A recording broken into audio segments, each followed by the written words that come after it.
My name is Vladimir Heredia, and today I'm going to tell you about a study developed by the GEPEA laboratory in France involving the double biofuel recovery from microalgae.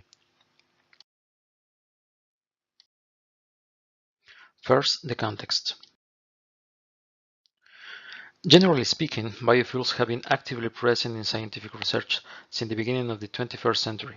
They have been motivated mainly by three main issues that are still present in the modern world.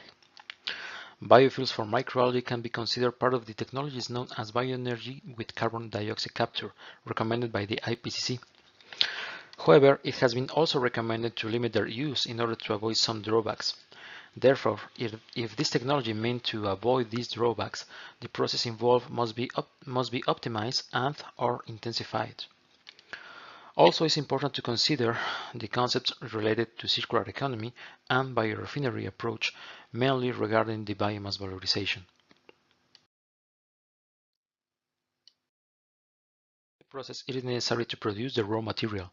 For this, the microalgal cells use photosynthesis to capture CO2 and transform it into carbohydrates and triacylglycerates. But if the microalgal cells are stressed by light and nutrient limitations, such as nitrogen supply for example, the cell can increase the amount of these metabolites at the inside of the cell. Therefore, by having a cell rich in these compounds, fermentation and transesterification operations can be then used to obtain the bioethanol and biodiesel respectively. Microalgae biodiversity offers many species. Two of them have been used for this work. Paracloea kessleri, a freshwater strain, and Archaeopsis gaditana, a seawater strain. This has been previously reported to accumulate large amounts of carbohydrates and tag molecules under different levels of nitrogen limitation. Paracloea kessleri in particular has a high energy content, 128 joules of potential recoverable energy per each square meter of culture, which makes it an interesting source for both bioethanol and biodiesel production. On the other hand, Archaeopsis gaditana remains interesting when used in seawater, producing 87 joules of energy per square meter of culture, mainly due to a high lipid content usable for the biodiesel production.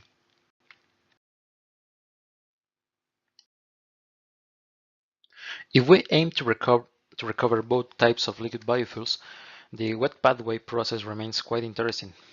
Here we have considered four production blocks: biomass production with the photobioreactor technology and the bulk biomass recovery, the metabolite recovery with a bed milling unit to release intracellular material into the medium, and a liquid extraction to recover the metabolites, and two blocks for the biodiesel and bioethanol conversion, including solvent evaporation, transesterification and fermentation, and the final refining.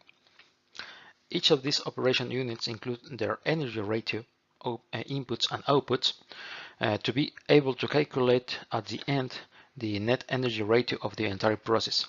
This value must be at least equal to 1 to achieve the energy neutrality. Among of the technologies to perform this process, I'm going to explain three to you. First, the high volumetric productivity photobioreactor, the HVP-PBR, also known as algofilm. This is one of the technologies for the production block. This reactor is an example of intensification technologies because of the reduction of the thickness of the reactor. With this, higher productivities in biomass can be obtained. This technology may be also used with an insulated glass unit IGU and a photovoltaic panel PV. By using the IGU, the amount of energy consumption related to the thermal regulation of the PBR can be avoided. This because such material reflects more than 90% of the only ultraviolet and infrared sunlight wavelengths, while allowing also the transmission of the photosynthetically active radiation. On the top of the reactor, of the PBR's surface, the photovoltaic panel converts sunlight into electricity while leaving, as well, 40% of light transmission. With this technology, a higher NER is intended for the biomass production. Finally, the continuous centrifugal extraction, the CCE, is another intensification technology, but now applied to the liquid extraction in the recovery block. It allows to simultaneously perform the extraction and the separation of liquid phases by action of the centrifugal force. It means two operation units at once. This technology can achieve good recovery values if the process is optimized. All the scenarios and results of this work were based on a production of 1 ton of biomass per year. For instance, a base case proposed the tech-rich strain Anacorapis gaditana under a conventional flat panel PBR with water spray cooling as thermoregulation. Under this scenario, it was possible to recover 4,300 megajoules per year of energy, 3/4 corresponding to 93 liters per year of biodiesel and about 52 liters per year of bioethanol. The energy invested on this process was of around 200,000 megajoules per year, with 40% in the production block, 30% for the metabolite recovery, and 30% in the biodiesel conversion. Then, if we analyze the cumulative NER all along the production chain, we witness that a positive NER is never obtained for a conventional production process. On this table, the first line corresponds to a process focused only on biodiesel, the second line to the recovery of the two liquid biofuels. For the second scenario, it was also used in Anacorapis gaditana, but now using the combined technologies of high volumetric productivity photobioreactor with an insulated glass unit, the IGU, and a photovoltaic panel, the PV.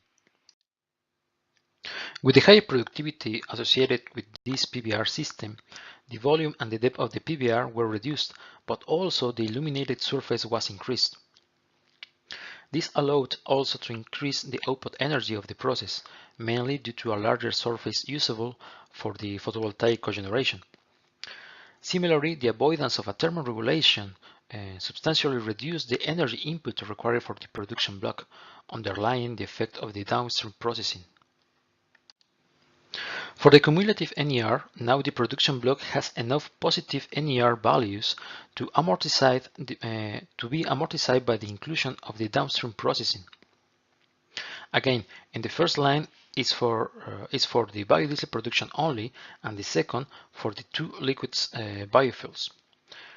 Now in this table, we are including what happened if we don't consider the photovoltaic cogeneration, which now is important because the NER is still being positive without the consideration of the photovoltaic inclusion.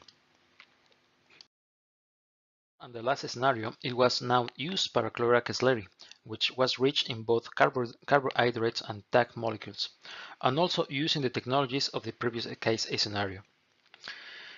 In this scenario then, 152 liters of bioethanol can be recovered,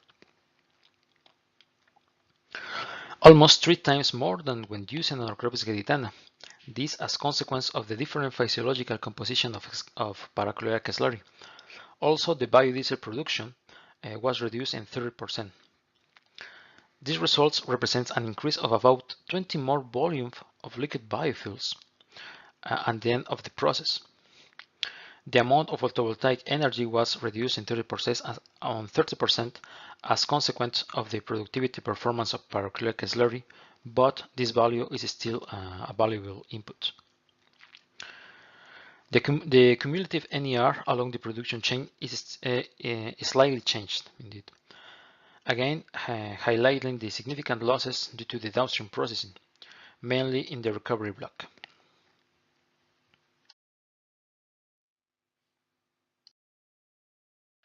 Finally, issued from this work, it can be concluded that only the combination of insulated glass unit, the IGU, plus the photovoltaic PV panel, with using at the same time the high volumetric productivity PBR type algofilm, show the superior NER values for the production block only.